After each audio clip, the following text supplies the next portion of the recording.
नमस्कार दोस्तों, स्वागत है आपका हरियाणा तक में और मैं हूं आपके साथ राहुल यादव। 25 सितंबर का दिन हरियाणा की राजनीति के लिए खास दिन रहेगा क्योंकि इस दिन आईएनएलडी इंडियन नेशनल लोकदल जो कि अभय सिंह चौटाला उसके राष्ट्रीय अध्यक्ष हैं, वो एक बड़ी रैली करने जा रही है और ये जलसा होगा रोहतक जिले में। और आपने देखा है कि आईएनएलडी हमेशा 25 सितंबर को एक बड़ा जलसा करती है। ताऊ देवीलाल स्वर्गीय पूर्व जो डेप्यूटी प्राइम मिनिस्टर रहे 2 बार के और हरियाणा के मुख्यमंत्री भी रहे, उनको याद किया जाता है, उनकी जयंती है और इस उपलक्ष्य में आईएनएलडी हर साल ये जलसा करती है और इसको आईएनएलडी का एक बड़ा और मेजर इवेंट माना जाता है जिसमें कई बड़े लीडर शामिल होते हैं और पूरे प्रदेश से जनता जो है वो इस रैली में पहुंचती है। और इस बार यानी कि हर बार अलग अलग जिले में ये जो रैली है ऑर्गेनाइज की जाती है, लेकिन इस बार इसका जो केंद्र चुना गया कि भाई रैली हम कहां करेंगे, तो आईएनएलडी ने कहा कि हम ये रैली जो है वो रोहतक में करेंगे। इसके बाद घमासान मच गया कि रोहतक क्यों चुना गया।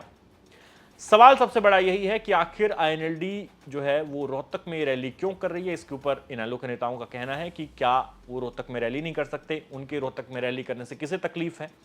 सीधा उनका निशाना है भूपेंद्र सिंह हुड्डा पर। उनका जो वोट बैंक है, उनका एक तरीके से जो होम टर्फ है, उनका जो गढ़ है, उसको चैलेंज करने की, उसमें सेंध लगाने की ये तकनीक मानी जा रही है। और खुद दीपेंद्र हुड्डा ये कह चुके हैं कि उन्हें पता है कि आईएनएलडी किसके कहने से, किसके इशारे पर रोहतक में रैली कर रही है। यानी कि रोहतक में रैली पर हुड्डा परिवार भी ऐतराज जता चुका है, लेकिन अभय सिंह चौटाला ये खुलकर कह रहे हैं कि हम तो हर साल अलग अलग जिलों में रैली करते हैं, तो रोहतक में क्यों नहीं कर सकते। और रोहतक से आपको पता है कि ताऊ देवीलाल ने कई बार लोकसभा का चुनाव भी लड़ा और भूपेंद्र सिंह हुड्डा ने जब उन्हें चुनाव हराया तो भूपेंद्र सिंह हुड्डा बड़े नेता बने और उसके बाद से भूपेंद्र सिंह हुड्डा की राजनीति एक तरीके से चमकती चली गई। तो आईएनएलडी का रोहतक से पुराना नाता है और इस बार जब ये देखा गया कि लगातार 3 चुनाव कांग्रेस पार्टी हारी भूपेंद्र सिंह हुड्डा के नेतृत्व में, तो भूपेंद्र सिंह हुड्डा जिस तरीके से कमजोर हुए हैं, उनके ऊपर अब आईएनएलडी ज्यादा हमलावर हो रही है। खासकर वो जो जाट तबका भूपेंद्र सिंह हुड्डा के साथ जुड़ा था, उससे अब आईएनएलडी चाहती है कि वो वापस लोकदल में आए। यानी कि लोकदल का जो परंपरागत वोट बैंक है, कहने को उसे हम जाट वोट बैंक भी कह सकते हैं, वो पार्टी में लौटे। और इसमें सबसे जरूरी यह है कि भूपेंद्र सिंह हुड्डा को पहले उनके घर में ही घेरा जाए। तो इसी की ये रणनीति मानी जा रही है। हालांकि अभय सिंह चौटाला जो है वो अभी आप उनकी कुछ एक्टिविटीज को अगर आप देखेंगे तो आईएनएलडी के तमाम नेता रोहतक का दौरा कर रहे हैं। वो ये कह रहे हैं कि विशाल रैली होगी। साथ ही इसमें एक एक्स फैक्टर ये भी है कि पूर्व उपराष्ट्रपति जगदीप धनखड़ जो हैं वो अभय सिंह चौटाला के फार्म हाउस में रुके हुए हैं जब से उन्होंने अपना सरकारी आवास खाली किया। और उसके बाद से चर्चा यह है कि क्या जगदीप धनखड़ इस रैली में आएंगे, और यदि वो इस रैली में आते हैं तो ये आईएनएलडी के लिए जरूर एक बड़ा इवेंट साबित होगा। फिर मीडिया अटेंशन से लेकर पूरे देश में इस रैली की बात जाएगी। जो एक प्रदेश स्तर की रैली है वो उसकी बात फिर पूरे भारत में होगी, क्योंकि उपराष्ट्रपति जगदीप धनखड़ की किसी भी तरीके की जो पब्लिक अपीयरेंस है वो हमें नहीं देखने को मिली।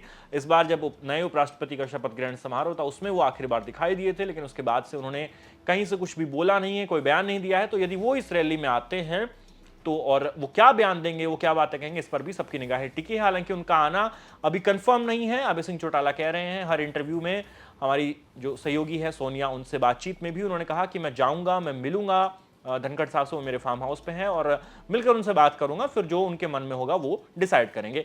लेकिन इतना क्लियर है दोस्तों कि ये जो पूरी लड़ाई है वो अभय चौटाला बनाम भूपेंद्र सिंह हुड्डा परिवार बन गई है। और अब अभय सिंह चौटाला ये चाह रहे हैं कि भूपेंद्र सिंह हुड्डा जो कि लगातार कमजोर पड़ते जा रहे हैं, उनको उनके ही गढ़ में घेरा जाए और घेर कर उनका जो वोट बैंक है वो उनसे छीना जाए। ये रणनीति है इनेलो की।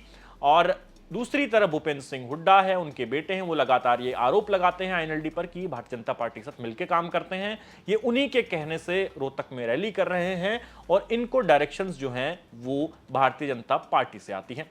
लेकिन दूसरी तरफ अभय चौटाला है, वो भूपेंद्र सिंह हुड्डा को कहते हैं कि इन्होंने भाजपा की सरकार बनाई। यानी दोनों तरफ से एक दूसरे पर भारतीय जनता पार्टी के इशारों पर काम करने के आरोप लगते हैं। लेकिन अब ये जनता को तय करना है कि वो किसकी बात को सच मानती है। और ये जो आईएनएलडी की रैली होने जा रही है इस पर सबकी निगाहें टिकी है। आप भी हमें कमेंट सेक्शन में लिख के बताइए कि आपको क्या लगता है, अभय सिंह चौटाला जो प्रयास कर रहे हैं लोकदल को पुनर्जीवित करके मजबूत करने का, वो खोया हुआ वोट बैंक वापस लाने का, जाट वोट बैंक वापस लाने का, उसमें उनको कितनी सफलता हासिल होगी। और जो बातें कही जा रही है कि भूपेंद्र सिंह हुड्डा कमजोर हैं, कांग्रेस में अलग थलग पड़ गए हैं, उनके जो दूसरे विरोधी वो तमाम जो लोग हैं वो एकजुट हो रहे हैं और रोहतक में उनको चैलेंज इसलिए दिया जा रहा है कि उनके कई साथी यहां से कांग्रेस पार्टी छोड़कर आईएनएलडी का दामन थाम रहे हैं और अभय सिंह चौटाला इस मौके को बनाना चाहते हैं।